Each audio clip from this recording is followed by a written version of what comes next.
Q.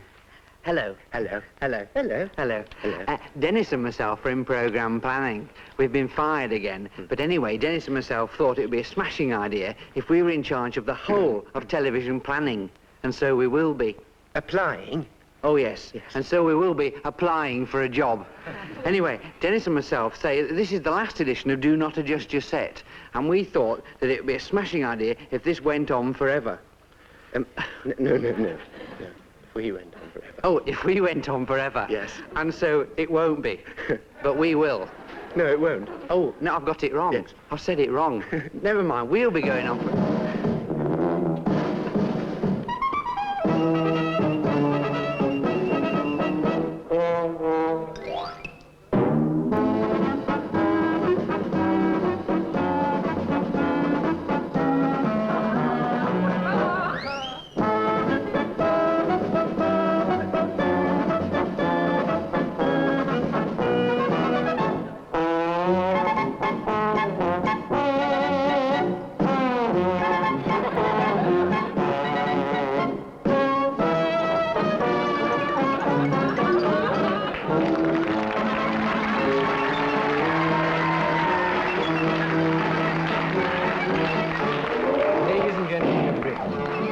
Tough and abrasive times for each and every one of us. But one thing I beg of you, please do not adjust your set.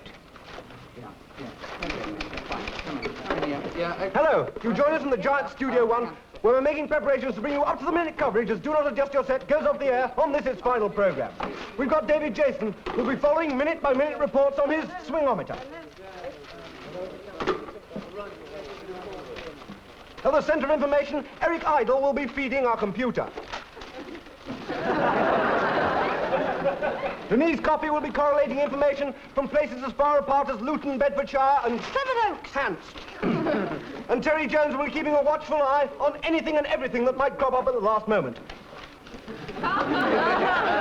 We'll be on your screens in just 15 minutes from now. So meanwhile... Hello? Rome, Brussels? Felicity Carstairs? No, I'm sorry, no. No, I don't. You must have got the wrong number.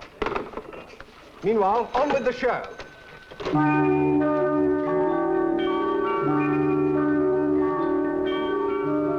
Do Not Adjust Your Set says to all keen clue spotters, can you spot the deliberate mistake in this next scene? Get out. Goodbye, sir. Yes, goodbye, Thompson. Can I go now, sir? Well, you'll just have to stay and work late again tonight, won't you? I missed the train, honestly, sir. And what's your excuse this time? I'm very sorry, sir. So you're late again, Thompson. Thank you, sir. Sit down. Hello, sir. Well, come in, Thompson. Trouble with Thompson is he's so backward. Yes? Oh, send him in. Hello?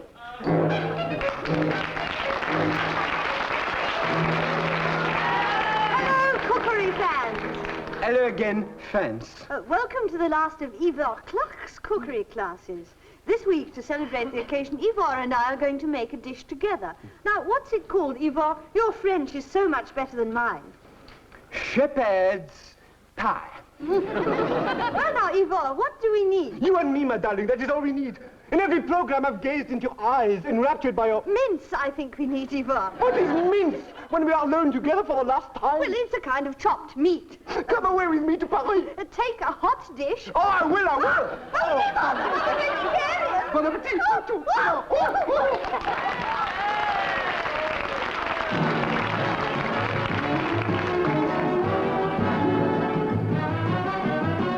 Hello, everybody. It's me and my dog Arthur back to do a few more tricks for you. And the first little trick we've got lined up for you is a jump. All right, Arthur. And jump. And jump. No, he says. I'd much rather climb on my bricks first. Right. And up on your hind legs and climb on the brick. Climb on the brick. Up, up. No, he says. I'd much rather climb up the step ladders and get me bone. And climb up the step ladders and get your bone. Up, up, up, up. Show me, he says, how to do it. Right, up the step ladders and get around and where's the tail? And no, he says, I'd much rather finish with a song. How much is that doggy in the window? Woof, woof. The one with the waggly tail. Woof, woof. How much is that doggy in the window? Woof, woof. I do hope that doggy's for sale. Yes, well, next week, Arthur and I won't be here. I'll be back with a snake, and Arthur will be back at the Battersea Dogs Home. Thank you.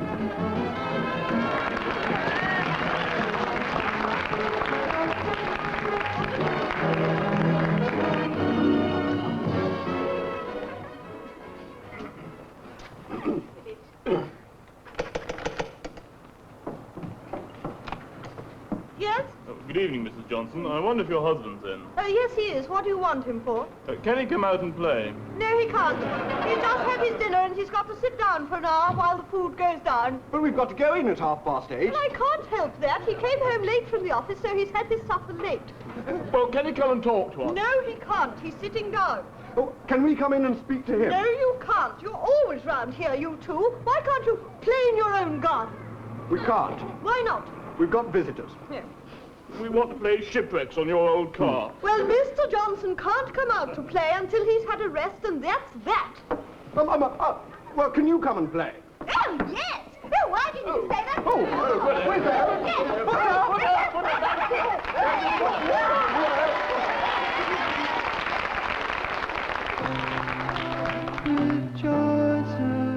Things James Bond is cool and can't wait until he goes up and leaves school.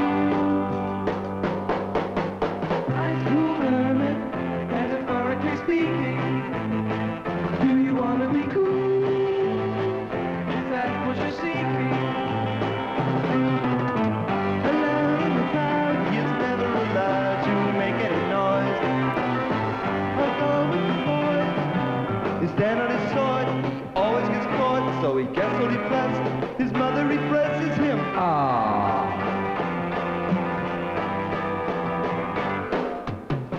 Harvey the hermit lives in his cave, too old for train sets, too young to shave.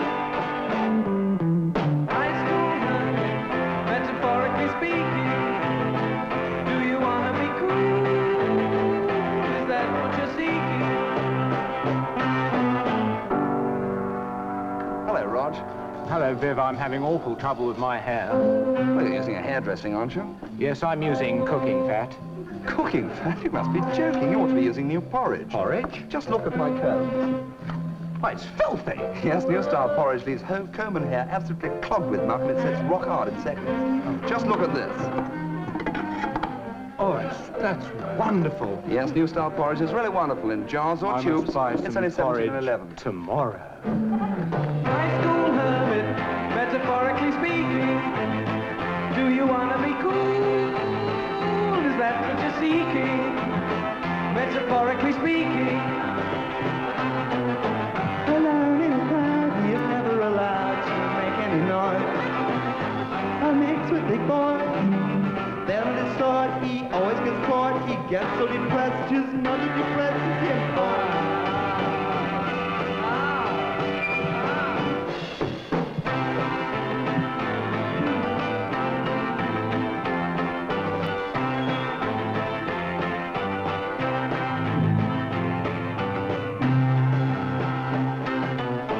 Alone in the crowd, he is never allowed to make any noise.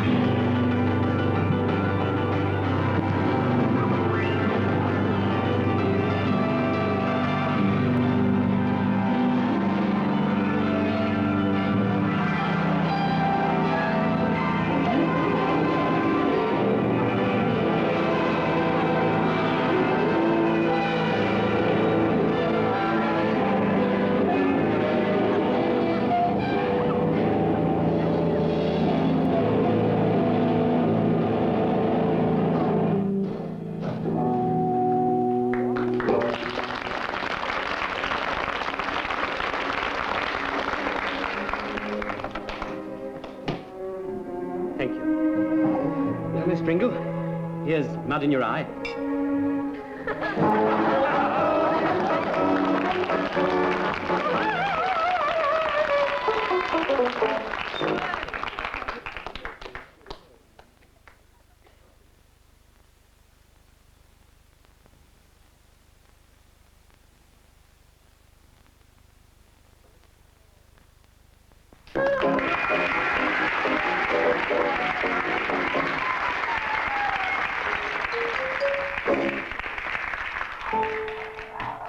Do not adjust your set. Takes you back in time to the dawn of mankind. The twilight world of prehistory.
Excuse me, is this seat free?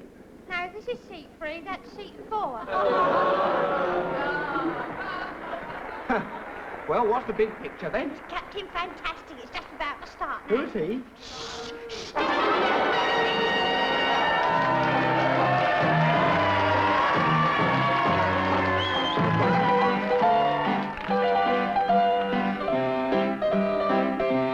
Last week, we saw Mrs. Black, the most evil woman in the world, escape from Captain Fantastic on her Blit boat. Now she reaches her destination, the Tower of London. But close on her heels is our hero, who has hopped on a river bus.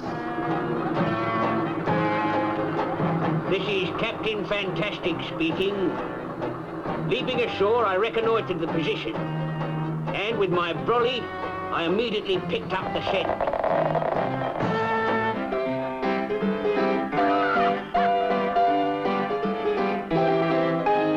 Mrs. Black, daring to attack the Tower of London? Was this the unbelievable climax of her secret plans? This could be dynamite.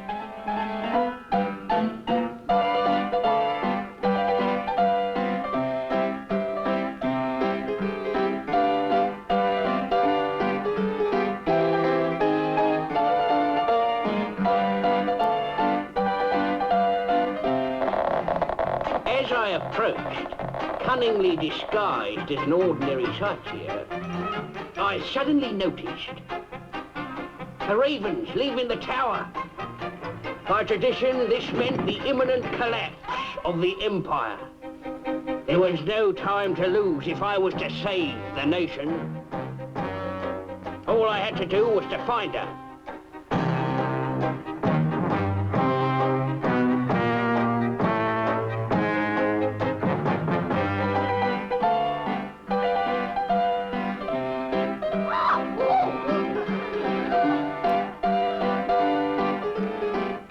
suddenly I spotted her. I thought quickly, and in a flash I had the answer. They've got me. Playing for time, I allowed them to tie me to a nearby tree. And then I heard Mrs. Black asking two passers-by to help.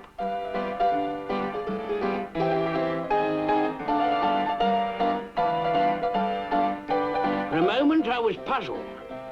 I thought I'd seen them somewhere before, because his fez was familiar.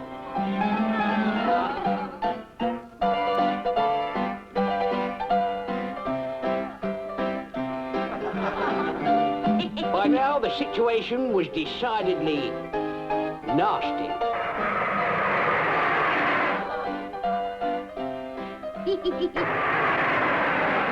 I was powerless.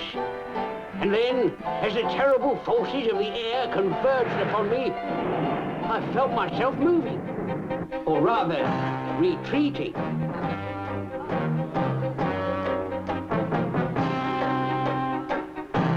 I had been saved by my old friend, the mysterious moving tree. And not a moment too soon.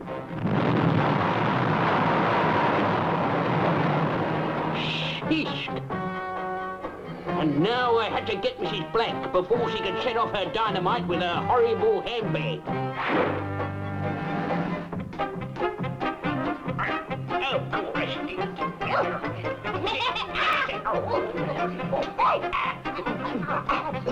Let me go.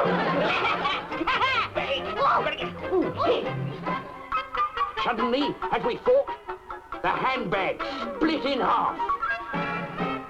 And with no bag, her power had gone.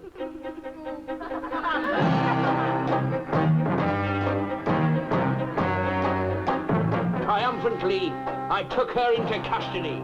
There was only one place for the likes of her. So perish all enemies of the nation. With Mrs. Black, the most evil woman in the world, captured, my mission was completed.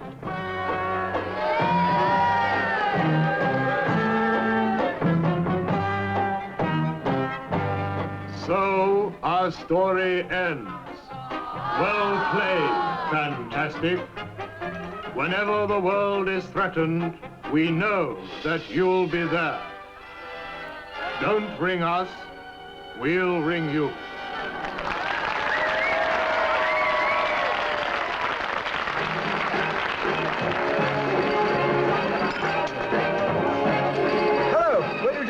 In the giant Studio One, where we're now ready to bring you the last closing minutes of Do Not Adjust Your Set. There's something like 4 minutes to go, and there really is an atmosphere of most incredible excitement in the studio here tonight. But nothing actually seems to be happening at the moment, so let's go over to Eric Idle, who's going to show some of the great moments of the last 3 months of this program. Well, in these final moments, let's look back at some of the things this program meant. First of all, what were the things we stood for? Well, I stood for the national anthem. I stood for Mrs. Granville on the bus. I stood for constant abuse. Oh, shut up, David. Yes, it was a programme with views. It was the first programme to expose the cold facts about winter cricket, to expose the shocking truth about naughty mice, and to recognise the great plastic licorice scandal. It was the first programme to recognise East Grinstead, and to declare that life as we know it is not possible on Terry Jones. Thank you, Eric. Well, it's still very tense here. Anything could happen at any minute, honestly. But now let's look back on some of the highlights of this great program.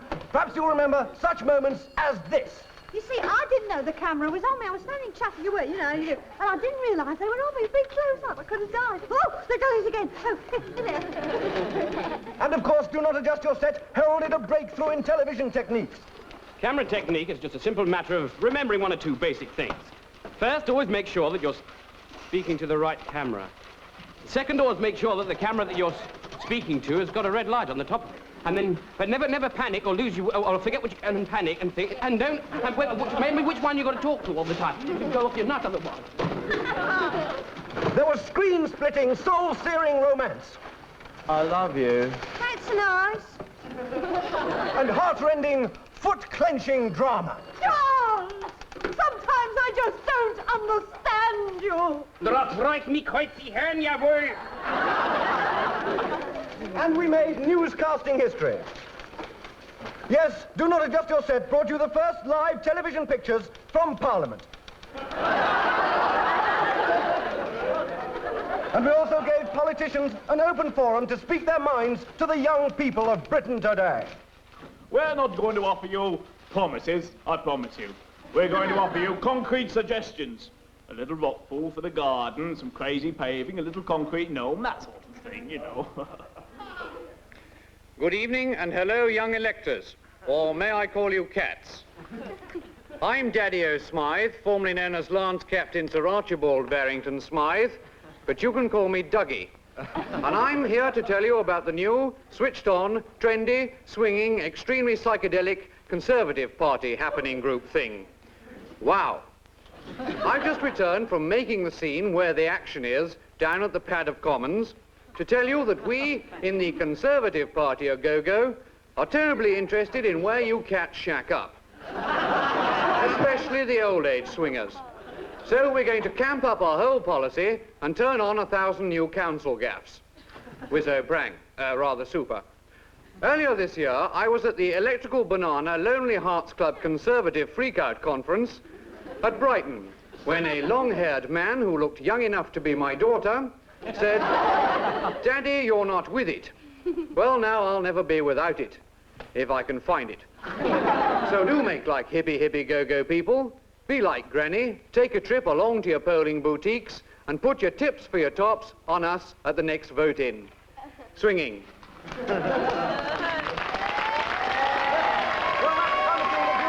That was rightly ignored for. But meanwhile, here in the studio, tension is mounting to fever pitch as the last seconds of the program tick away. But as they do, we've just got time to go over to David Jason on Swingometer. Well, the swingometer's moved 4.3 in the last 30 seconds, and that's quite a substantial swing of well over 7%. And if this trend were to be repeated over the entire country in a minute from now, it would probably be about 20 to 6, I should think. I don't know. Well, I'm afraid we must interrupt there as something's just come off the teleprinter. But it shouldn't take a second to fix it. So let's go over to Denise Coffey, who's on the spot. Well, here, on the spot, there's terrific tension. There's only 1 minute left of Do Not Adjust Your Set, just 60 seconds, and the tension is fantastic. Over to Mike. I'm over to Terry. Well, by my watch, there's about 2 hours to go now. So I think I'll have a little sleep. And over to Eric. Well, 30 seconds isn't very long, even by bus. And here at the Do Not Adjust Studios, we're all wondering what's going to happen at the end. Yes. Well, with only 15 seconds left, there's just time for a quick word from David. Boot. Thank you, David. Well, that's just about all. 5 seconds to go now. 5, 4, 3, the tension's terrific. 2, 1, it's the end! I'm terribly sorry. We seem to have mislaid the end of the program. Hello? Yes? What? Felicity Carstairs? No, I'm afraid you've got the wrong number. No, I'm sorry, I can't help you. I don't know. Well, while we look for the end of the program, here's some music.